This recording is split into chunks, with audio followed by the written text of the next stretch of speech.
नमस्कार, मी पंजाब डक 25, 26, 27 पर्यंत तुम्ही काय करा, आणखीन 4 दिवसामध्ये शेतीचे कामे करून घ्या. पण तोपर्यंत काय होणार आहे, राज्यात ह्या 4 दिवस चांगलं सूर्यदर्शन राहणार आहे. थोडं वारं सुटेल पण हे अंदाज लक्षात येतात.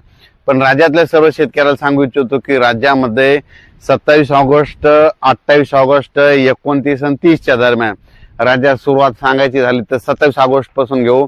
27 ऑगस्ट मध्ये सांगायचं झालं तर पूर्व विदर्भाकडून पावसाला सुरुवात होणार आहे. म्हणजे तो पाऊस काय होणार आहे, नागपूर, वर्धा, भंडारा, गोंदिया, चंद्रपूर, यवतमाळ, अमरावती, अकोला, बुलढाणा, वाशिम, हिंगोली, नांदेड ह्यापर्यंत काय होणार, 27 तारखेला तिथपर्यंत तो पाऊस सुरुवात होणार आहे. त्याच्यानंतर 27 तारखेला काय होणार, तो पाऊस परत थोडा काही भागात मराठवाड्यामध्ये देखील येणार आहे, म्हणून हा अंदाज लक्षात.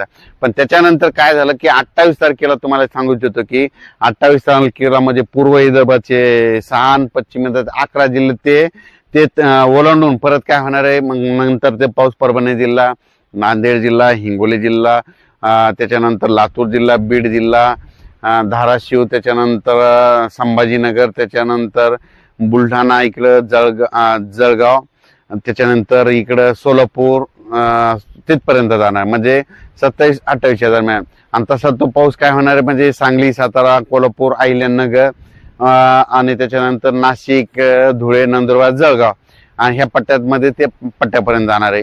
म्हणजे हे म्हणजे 27 ऑगस्ट, 28 आणि 29च्या दरम्यान जवळपास म्हणजे पाऊस सगळीकडे म्हणजे थोडा पडणार. पण मागं जसं पडला तेवढं प्रमाण राहणार नाही, म्हणून हा अंदाज लक्षात. तसा